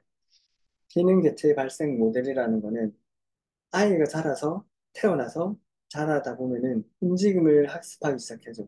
처음엔 아무것도 못하고 가만히 누워있던 애가 팔다리를 버둥거리기 시작하다가 돌아눕기도 하고 기어다니고 쪼그려 앉았다가 일어서서 걷고 뛰고 하는 게 되는 거죠. 그럼 우리 성인의 정상적인 움직임 패턴들이 만들어지는 거예요. 이 정상 발달 단계를 중요하게 생각하는 게 뭐냐면 교정 운동 우리가 하잖아요. 교정 운동 하다 보면 이 사람이 움직임 패턴이 문제가 생겨서 그 패턴을 교정을 하려고 하는데 잘 안 돼. 왜 이렇게 힘들지 고민을 하는 거죠. 이 움직임을 가리킨다는 게 너무 힘든 거예요. 그래서 고민하다 보니까 우리가 이 움직임을 처음에 어떻게 배웠지를 보면은 아이들이 정상 발달 단계를 통해서 이 움직임을 배워온 거예요. 그러면은 우리도 그 발달 단계를 참고해서 그 발달 단계에 맞춰서 운동을 시키면은 이 운동의 교정이 더 잘 될 수 있겠구나 하는 식으로 나온 게 정상 발달 단계가 됩니다. 이거를 주로 하는 게 DNS, Dynamic Neuromuscular Stabilization이라고 하는 운동 체계가 있죠. 저도 이 강의는 한 번도 들어보진 않았는데 어쨌든 이런 것들이 있어요. 여기서 말할 때는 5가지 기초 운동의 패턴, 걷고, 뛰고, 달리고, 스쿼트에서 높이, 런지에서 높이, 위아래로 앉았다 일어났다 하는 것들, 그 다음에 미는 거, 당기는 거, 그 다음에 몸을 회전하는 거, 이런 것들이 기본적인 움직임 패턴들인 거고, 근데 정상 발달 단계를 할 때는 이런 움직임 패턴도 중요한데 책에서 나오진 않는데 자세를 중요하게 생각합니다. 내가 애들이 발달 단계하면 처음부터 걷진 않잖아요. 처음에 누워서 팔다리 움직이는 거죠. 그럼 이제 복부 근육이나 이런 것들, 코어들 작용을 배우는데 이 첫 번째 그림이죠, 애기들이. 해피 베이비 포즈는 계속 이런 것들이 하면서 내가 팔다리를 들 수 있다는 것들이 버둥거릴 수 있다는 거니 복부를 잘 잡아줄 수 있다. 코어를 발달시킬 수 있다는 거. 그래서 우리가 누워서 데드버그를 하죠.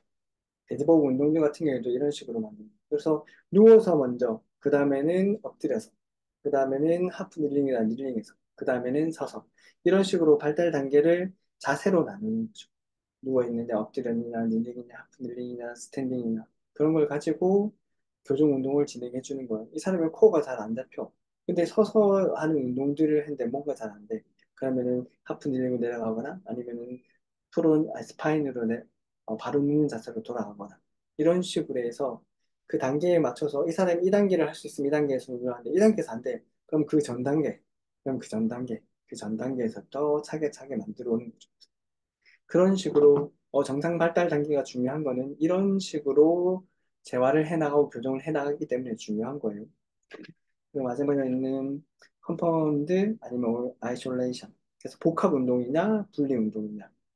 그래서 대부분 우리가 운동을 하게 되면은 운동을 하는 트레이너들, 그러니까 헬스를 하는 쪽이나 아니면 또 필라테스 하는 쪽인 게 다르긴 한데 분리 운동도 중요하고 복합 운동도 중요하죠.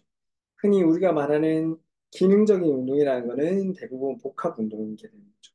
내가 무언가를 가져오는 거, 쪼그려 앉아서 물건을 들어 올리는 거, 이런 것들은 다 복합 운동이 되는 건데, 그렇다고 해서 복합 운동만을 훈련시켜서 되는 거는 아니고, 이런 기능들을 좋게 하기 위해서는 분리 운동들도 시켜야 하는 거죠. 뭐가 문제다라고 할 수는 없기는 하지만, 분리 운동이 안 되면 복합 운동이 당연히 안 되는 거고, 그렇다고 분리 운동들을 다 만들어 놓는다고 해서 복합 운동이 잘 되는 건 아니에요. 근데 좋아하는 말이, 부분의 합은 항상 전체보다 크다라고 하죠. 복합 운동 1 더하기 1 더하기 1이 3은 아니에요. 1 더하기 1 더하기 1이 5나 10이나 이렇게 될 수 있다는 뜻이겠죠. 네?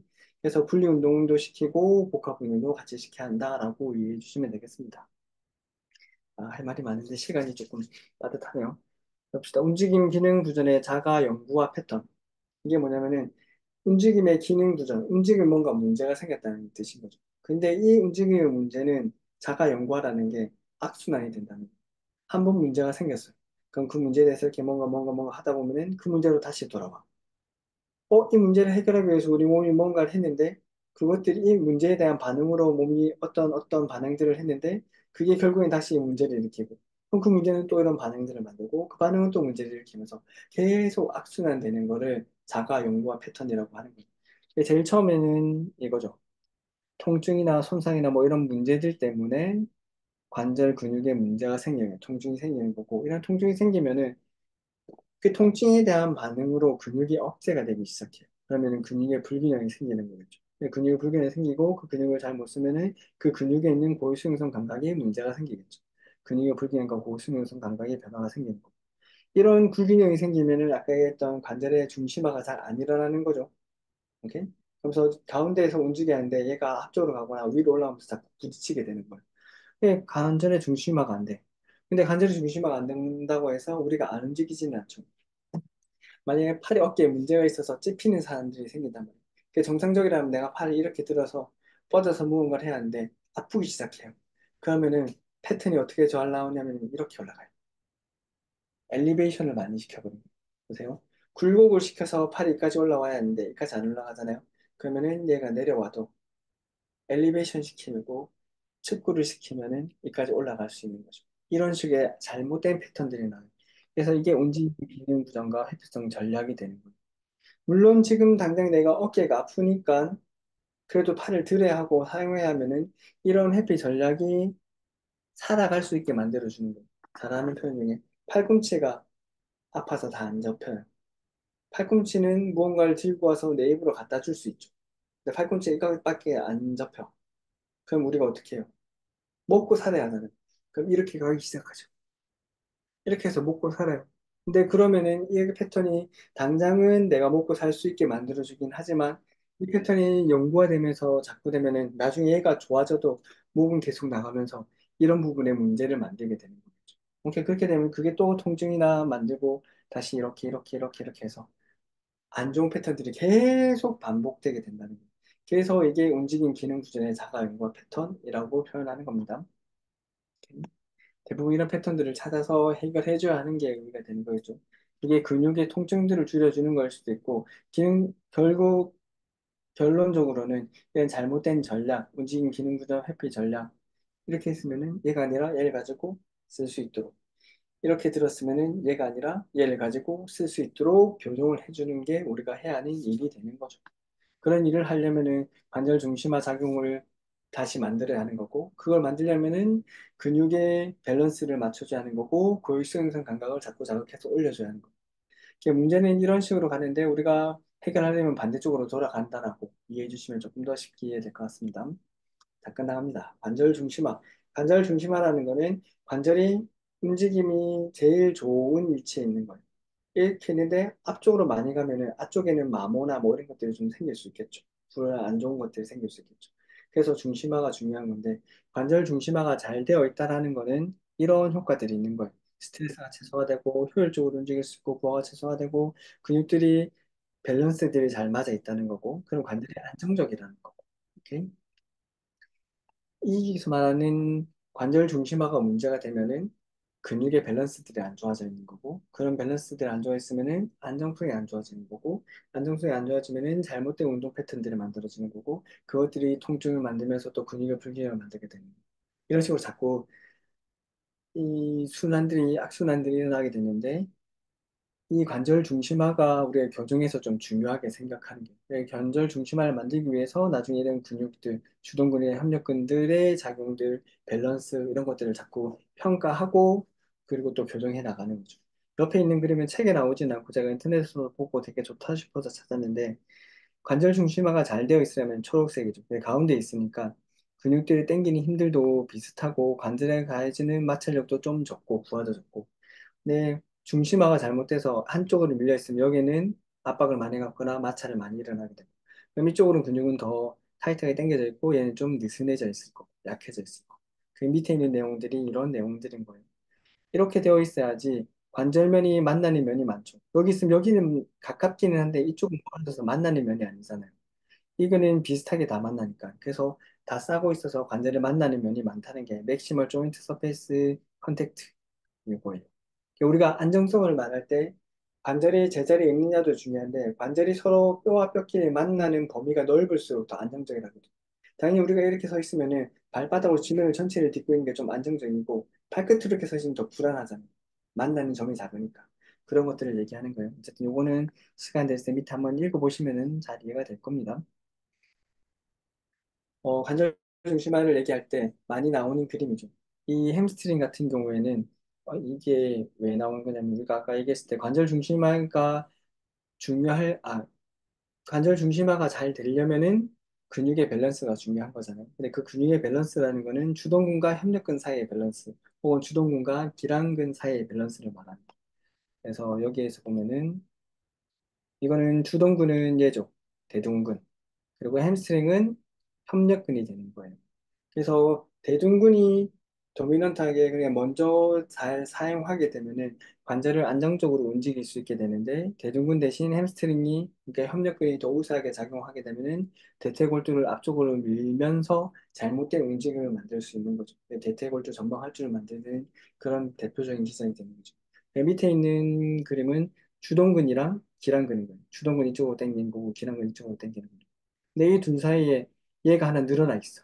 얘는 짧아져 있어. 그러면은 얘가 이쪽으로 기울면서 관절이 이쪽으로 약간 미끄러지겠죠. 그렇게 되면서 이 관절 중심이 떼지게 되는 것들을 설명하는 거고, 어깨 같은 경우에도 견갑하근은 앞쪽에서 막아주는 근육이죠. 그래서 대퇴근에는 상완골두가 앞쪽으로 갈 때 뒤쪽으로 당겨줄 수 있는 유일한 근육이 견갑하근이죠.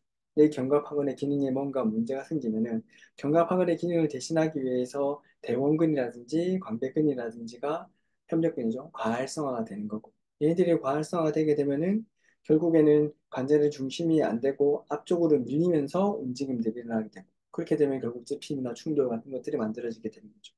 그렇게 설명하기도 하고 여기서 또 기랑근으로 보면은 견갑하근은 앞쪽에서 대퇴골도 앞쪽으로 안 밀리게 잡아주는 거고 뒤에 있는 극하근이나 소원근은 뒤쪽으로 밀리지 않게 막아주는 거죠.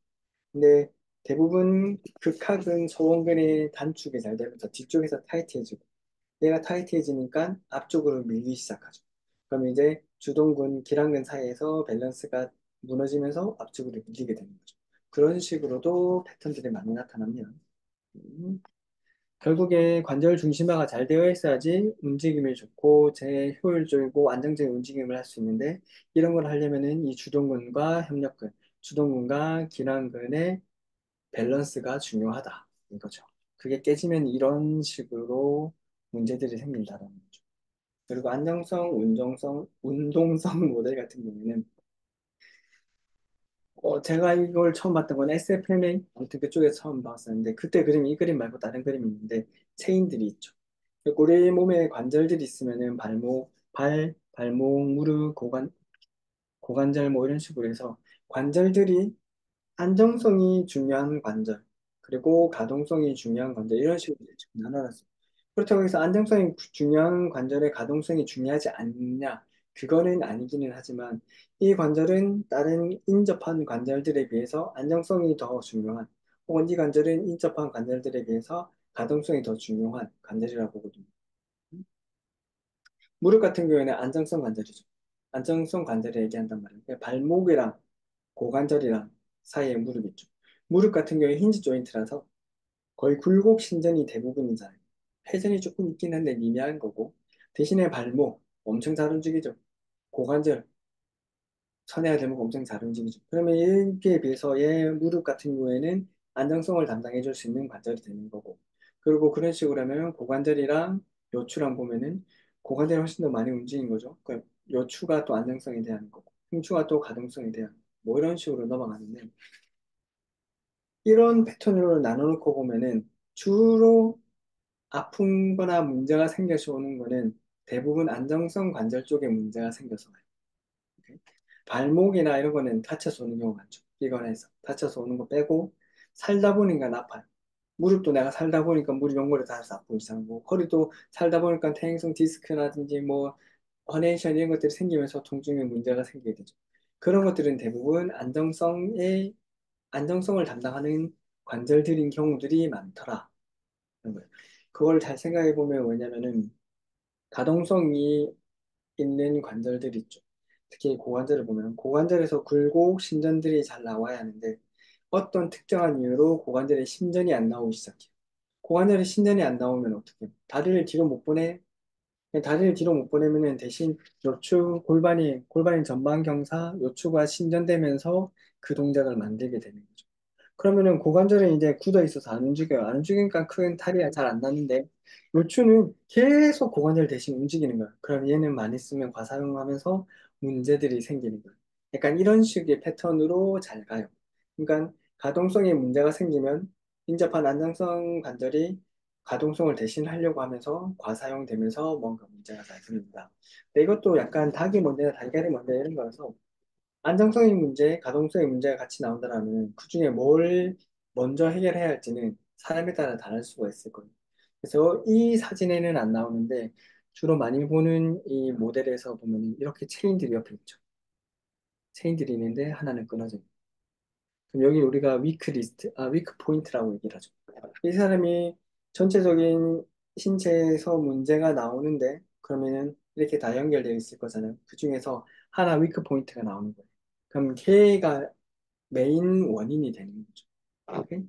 어쨌든 뭐 그런 식으로 해서 이 사람을 전체를 평가를 해서 문제가 되는 그거를 먼저 교정을 하면 되는 거예요. 그게 가동성일 수도 있고 안정성일 수도 있고. 근데 보통은 가동성의 문제를 먼저 해결하는 경우가 많기는 해요. 그거는 다음번에 얘기합시다. 네, 교정 운동의 목표가 되면은 기능 부재라는 거는 그 관절의 중심화가 잘 안 되는 것들을 말하는 거예요. 그것들을 잘 되게 하기 위해서는 그 주변에 있는 주동근, 협력근, 기랑근들을 잘 기능을 개선해야 해서 관절 중심화가 잘 일어나도록 만들어주는 게 교정 운동의 목표가 되는 거죠. 분리작용 교육은 뭐냐면은 내가 움직임을 하려면은 손을 뻗어서 이렇게 뭔가 움직일 거예요. 그럼 여기선 가동성이 만들어지죠. 그러면은 얘가 움직일 때 여기는 가만히 있어야죠. 안정성을 만들어줘야 된다. 얘가 움직일 건데 자꾸 어깨가 이렇게 흔들흔들하면 움직이는 게 이 손이 정확하게 뭔가를 쓰지 못하겠죠. 이게?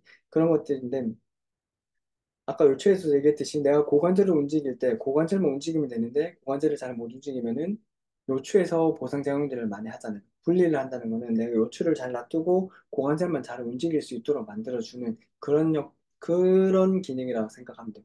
결국 이 사람이 고관절의 가동성이 제한돼서 요추가 많이 과활성돼서 요추를 너무 많이 써서 요추가 아프단 말이에요.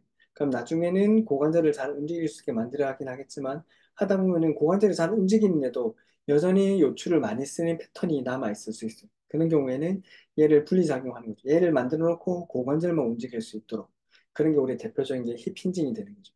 요추나 척추는 그대로 안정성을 유지하면서 고관절을 가지고 움직이게 만드는 거예요. 아무튼 그런 것들이 분리작용 교육한다는 뜻이 됩니다. 거의 다 끝났어요. 마지막 부상 예측. 부상의 예측한다는 건 쉽지 않죠. 너 그러면 아플 거야, 다칠 거야 할 수 있긴 한데 그런 부상을 예측할 수 있는 중요한 포인트가 세 가지라고 얘기를 해요.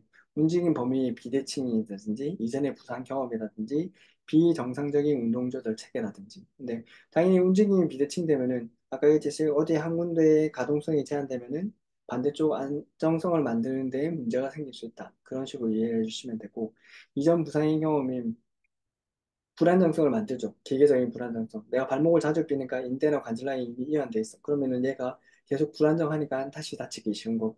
기능적인 불안정성. 발목이 자꾸 다치면은 인대나 근육이 손상이 되면은 고유수용성 감각이 떨어지면서 안정성이 떨어지는 거예요. 그럼 이거는 아까 인대나 관절랑 이완돼서보다는 그 조절하는 능력 자체, 그러니까 고유수용성 감각이 안 좋아지고 근육을 활성이 잘 못하는 근활성 패턴 변화는 느리거나 지연됐다는 것들을 주로 의미하면 돼요. 그리고 자세 조절 능력은 발의 정렬이 틀어지게 되겠죠. 어쨌든 그런 것들은 기능적인 불안정성. 이런 불안정성은 있으면은 결국에 다시 부상당하기 쉬운 거고. 3번 비정상적인 운동 조절 체계 같은 경우에는 기능적 불안정성이랑 비슷해요. 왜냐면은 비정상적인 운동 조절 체계가 됐다라는 거는 고유수용성 감각이나 움직임 패턴, 근화성 패턴, 자세 조절 이런 것들이 안 좋아졌다는 걸 의미하는 겁니다. 비슷한 말이긴 한데 어쨌든 이런 것들이 보인다면은 이 사람은 부상을 입기가 좋은 거고 부상을 예방하기 위해서는 가동성을 좋게 만드는 것도 만들어야 하는 거고 고유 수용성도 좋게 하고 분할성도 좋게 하고 자세도 좋게 하고 라고 이해해 주시면 되겠습니다. 여기까지가 교정운동 솔루션에서 챕터 1 내용 전체이거든요. 아, 이거 토요일에 귀한 시간 내주셔서 감사합니다. 빨리 끝내보려고 했는데 생각보다 시간이 길어졌네요. 네, 이렇게 하고 혹시 질문 있으면 잠깐 질문 받고 끝날까요? 질문은 마이크 켜고 해주셔도 되고 채팅에 쳐주셔도 됩니다.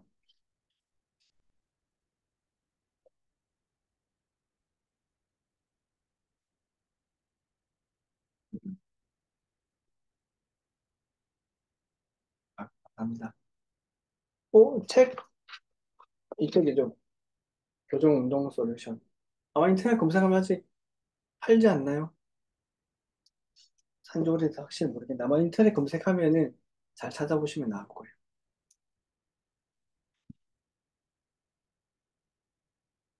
유익한 강의 감사합니다. 스쿼트 시 대퇴골 전방 할주에 의한 통증은 어떤 문제가 생길까요? 보통 이게 스쿼트 할 때 고관절이 찝히는 분들이 좀 있잖아요. 음, 그렇죠. 찝히는 분들 내려갈 때 고관절 찝히면서 아프다고 하면은 다양할 수 있겠지만 제일 많은 거는 장요근의 문제인 경우들이 많더라고요. 장요근에 뭐 문제가 생기면서 장요근이 타이트해지고 뭐 텐션이 생겨서 그 안에서 찝히거나 하는 경우들이 많아서 이런저런 테스트를 해봐야 하긴 하겠지만 스쿼트에서 깊이 앉으려고 했더니 고관절이 아프다. 그러면은 원래라면 이게 연결이 되는데 원래라면은 저 같은 경우에는 발목, 무릎, 고관절의 가동성을 다 따로 검사를 해봐요. 스쿼트를 하게 되면 발목도 무릎도 고관절도 다 움직여 하잖아요. 그 중에 어느 하나에 문제가 생기면은 통증이란 걸로 나올 거예요. 근데 그 통증의 부위는 다양할 수는 있는 거고. 그래서 이 부분들을 다 검사를 해서 그 부분의 문제들을 해보면은 없어질 수 있게 되죠. 근데 고관절이 아프다라고 하면은 주로 고관절의 굴곡이 잘 안 돼. 굴곡이 안 되면은 장요근의 문제이거나 아니면 굴곡 뒤쪽에서 하는 심부 외전 경우 딥식스를 하죠. 그런 애들이 너무 타이트한 경우들도 있고 그럼 걔네들 타이트면 대퇴골 앞쪽으로 밀려서 이런 문제들이 생길 수 있습니다. 그런 것들을 한번 보면 좋을 것 같습니다. 그리고 팔을 들어올 때 후면 삼각근이 타이트한 느낌이 들고 견갑이 떠 있는 느낌입니다. 그러다가 앞쪽 어깨에서 지지직 소리가 나는데 팔을 들어올릴 때 프레스를 운동을 할 때 통증인데 어떤 움직임을 확인해봐야 돼요. 회전근개 손상이 있을 수도 있고 만약 이 정도면은 이두근의 손상이 있을 수도 있고 이런 걸 검사하는 것들이 그 회전근개 같으면은 뭐지? 엠프티 캔이라든지 뭐 니어 테스트라든지 그다음에 뭐 인프라투스 테스트라든지 리프트 테스트라든지 이런 회전근개 테스트들이 있거든요. 저희 PD 보면 있을 텐데 그런 거 보고 한번 따라해 보시면 좋을 것 같아요. 구면 삼각근이 타이트한 느낌이라는 게 제 생각에는 아마 뒤에 있는 관절랑 자체가 되게 타이트했을 것 같아요. 뒤에 있는 관절랑 자체가 타이트하면은 상완골절을 앞쪽으로 밀기가 좋고 앞쪽으로 밀리면은 앞쪽에서 막아주는 이두근 텐던이 손상받기 쉽고 그러면서 그게 많이 밀리면서 마찰이 생기면서 이두근염 이런 것들이 잘 생긴다. 이두근 테스트, 뭐 스피드 테스트 이런 것도 저희 PD에 있는데 한번 찾아보세요. 그런 것들을 테스트해 보면 회전근개에도 문제가 있을 수 있고 아니면 이두근에 문제가 있을 수 있고 그걸 확인해 보고 만약 그게 문제가 생기다면 걔네들을 푸는 것들을 위주로 먼저 해주는 게 좋겠죠. 답변이 되었을까요? 스쿼트 시 무릎이 안쪽으로 모아지는 현상이 자꾸 나오는 이유는 뭘까요? 이것도 많아요. 아치나 이런 것 때문에 무너져 있을 수도 있고, 고관절의 기능에 문제가 생겼을 수도 있고, 스쿼트 무릎이 안쪽으로 모인다는 거는 밑에 받쳐주는 발에서 문제가 생기면은 무너지겠죠. 또 다르게 생각하면 고관절에서 고관절 외회전이 나와 있는데 뭔가 문제가 생겨서 내외전되어 있을 수도 있겠죠. 그래서 그런 것들을 한번 확인해 보면 좋을 것 같아요. 발의 하체가 잘 살아있는지, 그리고 발의 정렬이 좋은지, 뒤에서 전골의 뭐 악셀 텐들의 위치를 보든지 그런 것들을 해주고, 고관절에서는 내외전, 외회전의 가동성이 잘 나오는지 확인해 보는 것도 좋을 것 같습니다. 가슴 운동 시 등을 후인하고 운동하는 것과 라인업을 유지하며 운동하는 것에 장단점이 있을까요? 이거는 조금 다른 내용일 수 있기는 한데, 가슴 운동 프레스를 합시다. 벤치 프레스를 한다고 하면은 내가 무거운 무게를 밀어내려고 하면은 몸통에 안정성이 있어요. 근데 어깨 같은 경우에는 상완골이 잘 움직이려면 견갑골에 안정성이 있어요. 견갑골에 안정성이 생기려고 하면은 이렇게 견갑골 그대로 놔두고 안정성을 잡을 수 있으면은 좋기는 한데 벤치프레스처럼 무거운 무게를 다루려고 하면은 거의 불가능한 거죠. 그럼 내가 큰 힘을 내려면 어떻게 하냐면은 견갑골을 등에 대고 내가 뭐 물건을 밀때 등을 기대고 혹은 내가 물건을 밀 때 발을 벽에다 대고 밀면 더 잘 밀리잖아. 그런 것처럼 내가 할 때 견갑골을 벤치에다 딱 고정을 하는 거죠. 후인하강하는 제일 큰 이유가 견갑골의 안정성을 극한으로 만들려고 하는 거예요. 그런데다가 뭐 파워리프트 이런 분들 보면은 되게 아치를 만들어서 더 꺾어놓죠. 그러면 견갑골의 견갑극을 벤치에다 딱 고정을 시킬 수 있거든요. 얘가 고정이 되면 미는 게 훨씬 쉬워져요. 오케이? 근데 만약에 고중량을 다루려고 한다면은 어깨의 안정성을, 견갑골의 안정성을 그런 식으로 내 체중으로 눌러서 벤치를 사용해서 안정성을 만들 수 있을 건데, 그거 말고 내가 어깨 안정성을 만들고 견갑골의 안정성을 만들고 싶다면 훨씬 가벼운 무게로 견갑골을 그대로 뭐 기대거나 하지 않고 만드는 것들이 더 좋겠죠. 그래서 후인하고 안정성을 억지로 만들어 놓은 채로 하면은 큰 무게를 들 수 있고 큰 무게를 다룰 수 있으니까 이런 주동근 되는 얘네들을 더 빨리 키울 수 있겠죠.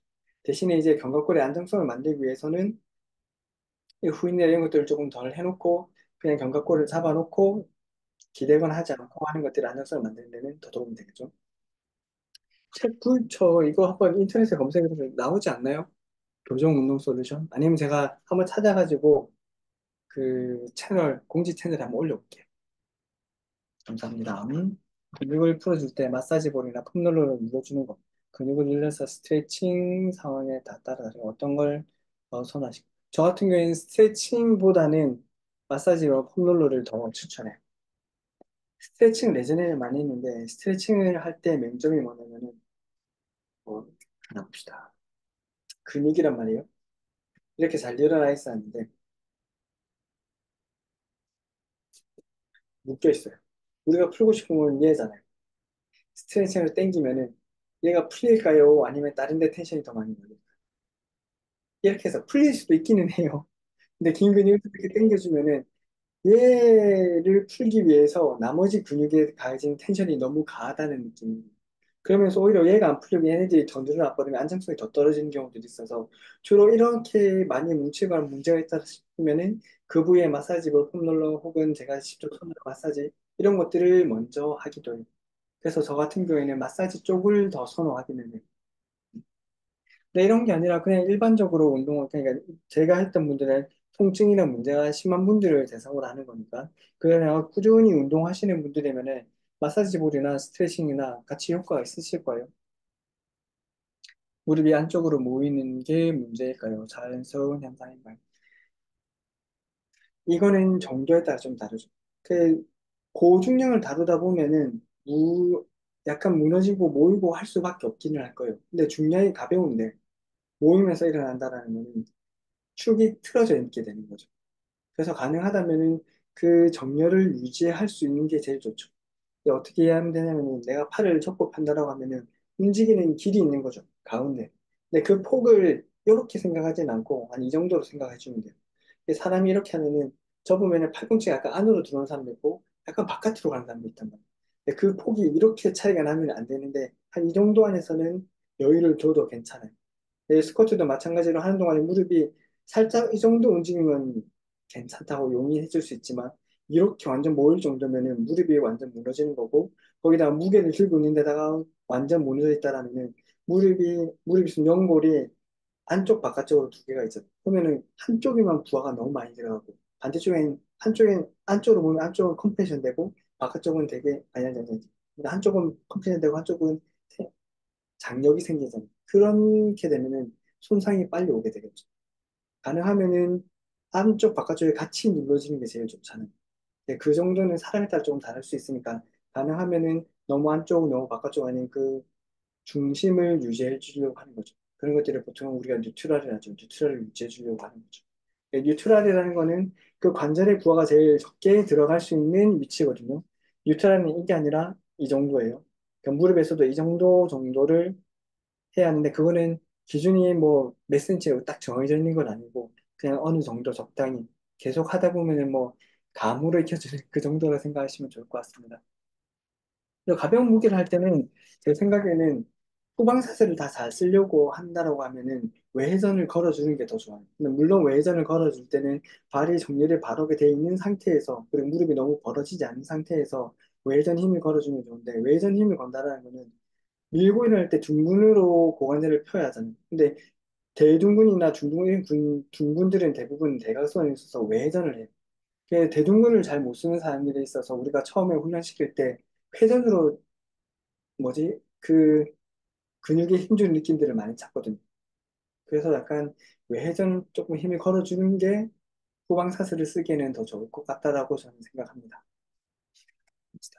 힙힌지 안 나오는 분들이 많은데 고관절 굴곡 활성화 위주로 진행하는 게 괜찮을 거예요. 힙힌지가 안 나오는 원인은 여러 가지가 있을 수 있겠죠. 고관절 굴곡 자체가 잘 안 나오는 분이 있을 수도 있는 거고, 아니면은 요추에서의 너무 과한 움직임, 그러니까 요추 안정성이 무너져서 딱 버텨줘야 하는데 못 버티고 자꾸 움직여. 아니면 골반이 안정성이 무너져서 이렇게 되는 분들이 있을 거잖아요. 그러니까 만약에 이게 고관절 자체에 문제가 된다면 고관절의 굴곡이나 신전 가동성을 검사를 해볼 수 있겠죠. 근데 그런 검사에서 가동성에 문제가 생긴다라면은 고관절 굴곡근을 활성화시키는 이런 운동들이 도움이 될 수도 있죠. 그러니까 고관절 굴곡근이라 하면은 주로 장요근인 거고 장요근을 잘 활성화하면은 고관절의 굴곡도 잘 만드는 데다가 또 중요한 게 장요근은 척추의 안정성을 만들어요. 장요근도 척추 양옆에서 이렇게 당겨주기 때문에. 그래서 장요근 활성화가 잘 시키는 게 도움이 될 가능성이 많죠. 실제로 장요근 운동 많이 시켜요. 그건 힙힌징 하기 전에. 라인업 자세에서 운동하는 것이 말씀하신 견갑을 안정하는 것이 도움이 될까요? 견갑을 안정하는 잘 모르겠 이게 벤치에서 우리가 할 때 너무 과하게 후인 하강시켜서 하는 거는 이 견갑골을 안정화시키는 근육들, 그러니까 승모근이라든지 전거근을 활성화시켜서 얘를 안정을 만든다라기보다는 그 자세에서 벤치에 박아놓고 견갑골이 도망가지 못하게 박아놓고 안정성을 만들어 놓고 하는 거예요. 그러면 근육의 작용은 좀 적은 거예요. 대신에 이제 견갑골을 그냥 그렇게 박아놓지 않고 제 위치에만 갖다 놓고 운동을 하게 되면은 운동을 하는 동안에 내가 팔을 밀잖아. 미는 동안에 계속해서 견갑골도 움직이려고 하는 힘이 생긴단 말이에요. 특히 벤치나 뭐 오버헤드 프레스에서 무게를 들고 있으면 견갑골로 무게가 들어갈 거잖아. 근데 그때 견갑골이 버텨주면은 견갑골이 잡히는 느낌이 있는데 이 견갑골의 안정성이 없으면 견갑골이 떠 있는 느낌이라든지 견갑골에 아무 느낌이 안 들어온다 이런 식으로 표현들을 해주잖아요. 예, 그러니까 이런 안정성을 잡기 위해서는 이 무게를 견갑골 쪽으로 걸고 견갑골을 안정화시켜놓고 가벼운 무게를 운동하는 것들이 더 좋다. 이런 뜻이죠. 이해가 됐을까요? 그 조금 어려울 수 있기는 한데 결국에 아까 얘기했던 것처럼 견갑골을 박아 놓는 거는 견갑골을 잡아주는 근육이 아니라 그 자세로 안정성을 만드는 거고 견갑골을 박지 않고 떼놓고 하는 거는 견갑골 자체가 안정성을 만들 수 있도록 하는 운동이라고 이해해 주시면 될 것 같습니다. 아, 고생하셨습니다. 또 질문 있으면 질문 받겠습니다. 아, 그 오전 공부를 커리큘럼을 잘 만들려면 어떤 식으로 접근해야 하나요?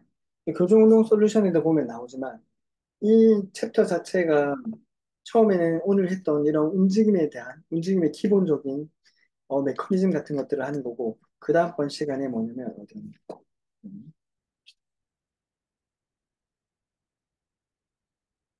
그 다음 챕터는 복합체된 기능 회복을 말하는 거예요. 파트 2 얘기는 자, 파트 2는 얘는 기능 회복. 개인 근육들이 어떻게 움직이고 관절이 어떻게 움직이는지 그리고 그 문제를 해결할 수 있는 진단 그리고 그거를 해결할 수 있는 요 운동 방법들 같은 것들을 말하는 거고 뭐 이런 식으로 해주시면 좋을 것 같아요. 걔네 인체가 움직이고 작용하는 기본적인 메커니즘들을 배우는 게 여기 파트 1인 거고 파트 2는 이걸 기능 회복이 되는 거고 파트 3는 거기에 대한 운동이 되는 거고 보통은 여기 파트 3에 대한 강의들은 조금 더 많잖아요. 운동에 대한 얘기들은 많은데 제가 봤을 때는 여기가 더 잘 받쳐져 있어요. 기능 회복이. 그레이밍 하게 되어 있으면 이 운동이 왜 중요한지, 또 이 운동을 했을 때 뭐가 좋아질 수 있는지를 내가 이해할 수 있고, 그게 이해가 되면은 그 운동을 훨씬 더 다양하게 바리에이션을 만들 수 있단 말이에요. 그래서 제 생각에는 이것들은 한번 들었으니까 오늘 들으셨으니까 괜찮고, 여기 기능해부학은 다음번에 할 텐데 이것만으로는 부족해서 기능해부학 공부를 조금 더 따로 더 해주시면은 좋을 것 같아요.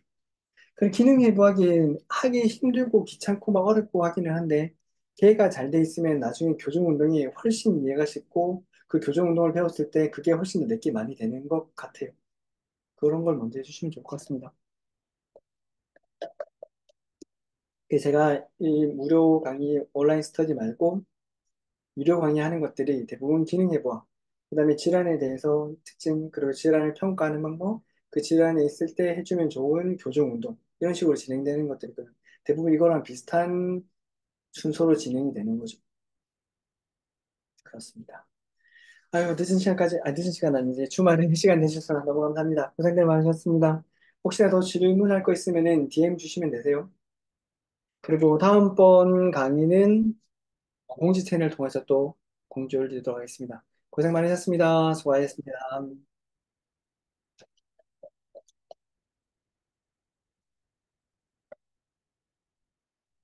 저도 이제 나가보도록 하겠습니다. 모두 고생하셨습니다.